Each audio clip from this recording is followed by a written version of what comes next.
Hello, YouTube. This is your boy Will from Hanging with Will, and today I honor an icon, a legend. Thank you for watching Hanging with Will.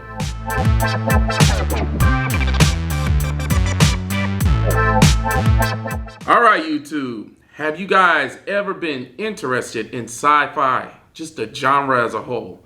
I know I have. I love it. I love watching the movies. Anytime they come on, I'm glued to the TV. Or if there's a release, I'm at the theater. And I love all the actors and actresses that partake those roles, especially the young black actors and actresses, even the legends. For example, when Denzel Washington was a blind Bible thumping nomad that basically whooped tail across a post-apocalyptic land. Even when Wesley Snipes decided to take his sword and start just chopping up vampires with his mystic blade. And even when a young alien fighting pilot named Will Smith slapped his way into the Hollywood stage. Yeah, that probably wasn't good taste. I know, too soon. My bad. But here's the thing. Before all those actors did that, there was one icon, one legend that started this whole movement for blacks in sci-fi. Her name was Nichelle Nichols. And today, I honor that legend, Nichelle Nichols. Nichelle Nichols' story started off in Robbins, Illinois, December 28, 1932. That is the year she was born. She was always destined for greatness, being able to sing at multiple octaves. You know, like, ha, ha, ha, ha, ha. Yeah, you know what? I can't do it. But she could. She was so good at it, by the age of 14, she was traveling around local clubs, bars, and even playhouses performing. Her voice was so angelic that it caught the attention of Duke Ellington and Lionel Hampton. Ellington actually took her on tour with him through different states in America, which is how she ended up in New York. And once in New York, she started performing at the Broadway plays and different playhouses. And she found her way back to Chicago, and she kept doing the same thing, getting involved in musicals, plays, etc. She was a talented woman. Well, her talents eventually led her to relocate to Los Angeles. In 1963, she would receive her first television role from a director known as Gene Roddenberry on his show The Lieutenant.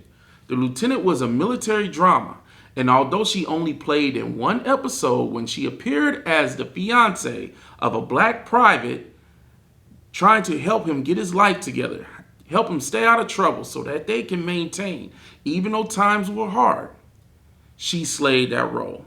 And the thing that was so great about Gene Roddenberry was during this time, this was when the civil rights movement was going in full force.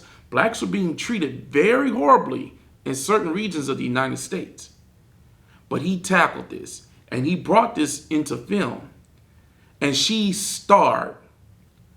And guess what? Because of her great acting, Nichelle Nichols was not forgotten because Gene Roddenberry had something else cooking up. In 1966, Gene Roddenberry released his great sci-fi series, Star Trek, which he would bring a lot of his former cast from The Lieutenant to play roles in his new TV series, including Nichelle Nichols.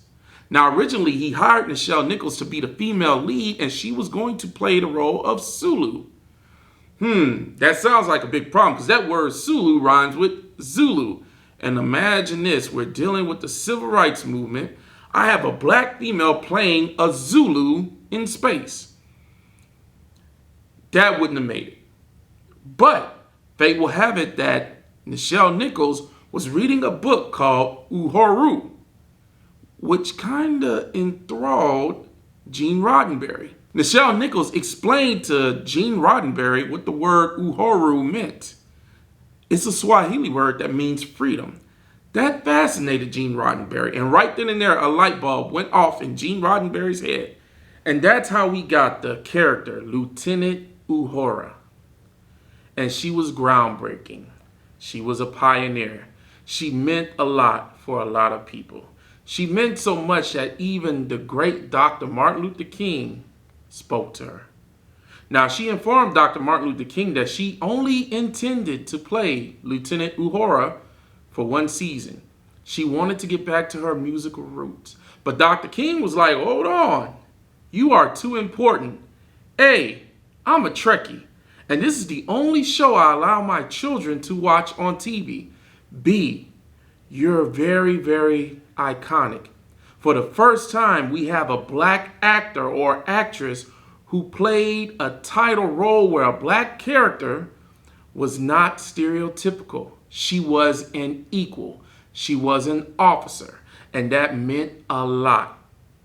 It was so important that during this time, during a civil rights movement where a black person could have been beaten, put in jail, and even hung for doing some of the most righteous things, she had an on-screen kiss with Captain Kirk, a white man. That is brave. That is iconic. And that is the epitome of black girl magic, breaking barriers. She took Dr. King's advice and remained as Lieutenant Uhura for the remainder of her Star Trek career. She starred in the first motion picture, which was released in the late 70s, and all the sequels that dealt with the original cast member. As a matter of fact, during the second motion picture, which is Star Trek: The Wrath of Khan, Lieutenant Uhura became Lieutenant Commander Uhura. Not bad for a linguistics officer aboard the USS Enterprise. She was a great person, and she was a lovable character, a very powerful character. But during the late 80s and mid 80s, the sun was setting on the original cast. It was time to move on to the future, which would have been the next generation. But that didn't stop Nichelle Nichols for loving the final frontier, as she got with NASA and started a space program that was aimed for recruiting women and African Americans to be astronauts.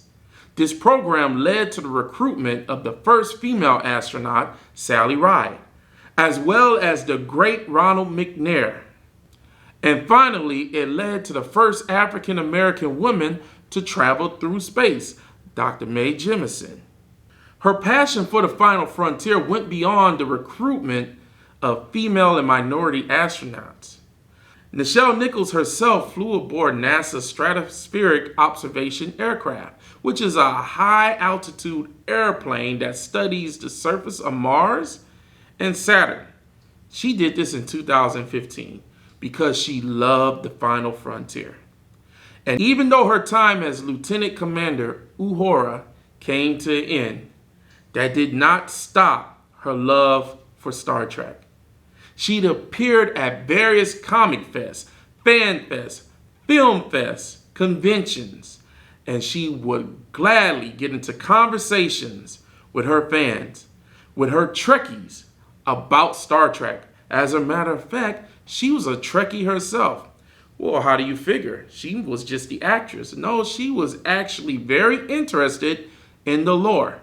In 1987, she did an interview where she introduced Lieutenant Uhura's first name as Nyota Uhura. Nyota is also a Swahili word that means star. Pretty ironic, right? That a star is playing a person named Star. That is very interesting. But the even more interesting fact about this is that name was never mentioned in the original series. That name actually came from a book that was made in the early 80s, a Star Trek canon book. Well, guess what? She read the book and she enjoyed it. She loved the name. She was a Trekkie at heart, and she basically was the hugest fan of Star Trek.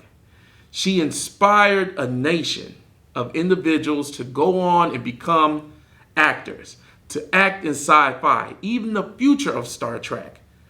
Young black actors such as LeVar Burton and Whoopi Goldberg, who became actors in The Next Generation, have been quoted saying Nichelle Nichols was their inspiration. Not only did she inspire them, she basically paved the way for more black actors to take on these bigger sci-fi roles. She was an amazing woman that paved an amazing ground for us to walk upon. Unfortunately, she received her calling on July 30th, 2022. Even though she's gone, we know that she's still up there on that final frontier. We miss her, we love her, and we appreciate everything she has done to help us as we move on in this genre. So in the words of Nichelle Nichols, Lieutenant Commander Uhura, her favorite quote that she loved to say to Star Trek fans: live long and prosper. Thank you for watching. Please like and subscribe and tell me your thoughts in the comments. Hanging with Whitney.